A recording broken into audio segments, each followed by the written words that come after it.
दोस्तों नमस्कार, स्वागत है आपका HW न्यूज में। मैं हूं रविशंकर शर्मा।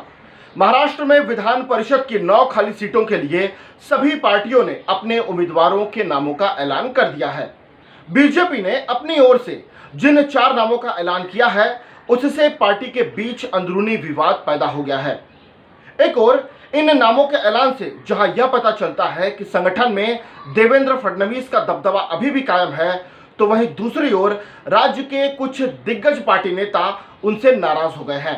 ऐसे सभी नामों का पत्ता काट दिया गया है जो कि पार्टी में देवेंद्र फडणवीस के प्रतिद्वंदी माने जाते हैं।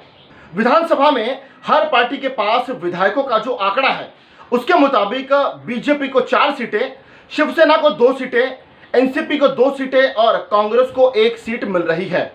जो 4 सीटें बीजेपी को मिल रही है, उन पर राज्य के कई दिग्गज नेता नजरें गड़ाए हुए थे। ये वो नेता थे जिन्हें पिछले साल हुए विधानसभा चुनाव में टिकट नहीं दिया गया या जो चुनाव हार गए थे। इन्हें उम्मीद थी कि विधान परिषद भेजकर पार्टी उनका पुनर्वसन करेगी, लेकिन नामों के ऐलान के साथ ही उम्मीदों पर उनके पानी फिर गया। पिछले साल विधानसभा चुनाव के पहले बीजेपी ने पार्टी के दिग्गज नेता एकनाथ खड़से, विनोद तावड़े और चंद्रशेखर बावनकुले का टिकट काट दिया था। इसके अलावा परली विधानसभा सीट से विधायक और फडणवीस सरकार में मंत्री रही पंकजा मुंडे भी विधानसभा का चुनाव हार गई थी। पंकजा मुंडे को उन्हीं के चचेरे भाई और एनसीपी के उम्मीदवार धनंजय मुंडे ने हराया था। सियासी हलकों में माना गया कि चूंकि बीजेपी के पास विधान परिषद की 4 सीटें आई हैं, तो ऐसे में इन चारों दिग्गज नेताओं को उनकी उम्मीदवारी दे दी जाएगी, लेकिन ऐसा नहीं हुआ। हालांकि टिकटों का बंटवारा राज्य की कोर कमेटी की सिफारिश पर पार्टी का केंद्रीय नेतृत्व करता है, लेकिन सियासी हलकों में माना जा रहा है कि टिकटों के बंटवारे में देवेंद्र फडणवीस की ही चली। पहले यह समझा जा रहा था कि महाराष्ट्र विधानसभा चुनाव में कम सीटें मिलने और सरकार बनाने में नाकामयाबी के कारण देवेंद्र फडणवीस का पार्टी में रुतबा कमजोर हुआ है, लेकिन जिस तरह से विधान परिषद के लिए देवेंद्र फडणवीस के करीबी लोगों को चुना गया है, उससे साफ पता चलता है कि फडणवीस की अब भी पार्टी में चल रही है। साल 2014 में जब देवेंद्र फडणवीस को बीजेपी ने सीएम बनाया, उस वक्त एकनाथ खड़से, पंकजा मुंडे और विनोद तावड़े उनके प्रतिद्वंदी के तौर पर देखे जा रहे थे, क्योंकि आमतौर पर महाराष्ट्र का मुख्यमंत्री मराठा या पिछड़े वर्ग से आता है। बीजेपी की ओर से जिन 4 लोगों को विधान परिषद की उम्मीदवारी दी गई है, वे हैं रमेश कराड, गोपीचंद पडळकर, प्रवीण दटके और रणजीत सिंह मोहिते पाटिल। इनमें से गोपीचंद पडळकर और रणजीत सिंह मोहिते पाटिल दूसरी पार्टियों से बीजेपी में आए हैं।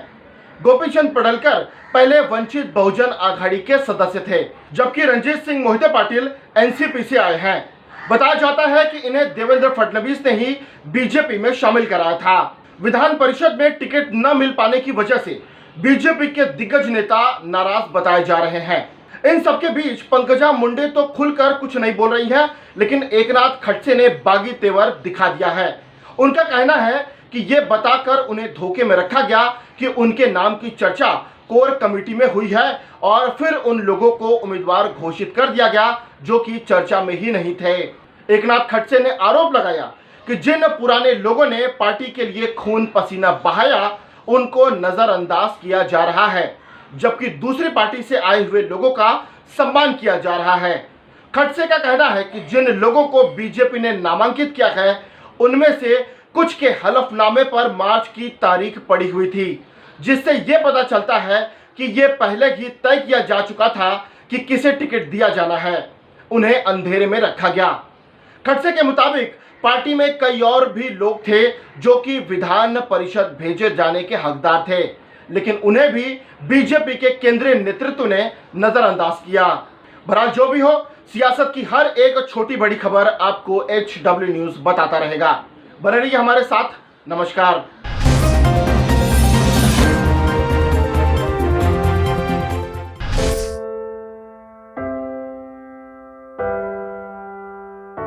हमारे घरों में भी बच्चे होते हैं जो हमसे प्यार दुलार की आस करते हैं। हमारा भी जीवन साथी है जिसको हमारे ड्यूटी से घर आने का इंतजार होता है। हमारे घर में भी एक बूढ़ी माँ है जिनके लिए आज भी हम ही आंखों के तारे हैं। लेकिन हम हमारे घरों में नहीं है। आपकी सुरक्षा में कोई कसर न रहे, इसलिए हम अपने प्रियजनों से दूर है। हम में से ही कुछ तो अब इतने दूर जा चुके हैं कि वो वापस अपने घरों को लौट भी नहीं पाएंगे। हमें गर्व है कि हमारे कंधों पे मुंबई शहर के नागरिकों की सुरक्षा की जिम्मेदारी है। हमारे जज्बे और बलिदान को व्यर्थ न जाने दे। इस संकट के समय में आप घर पे रहे, सुरक्षित रहे।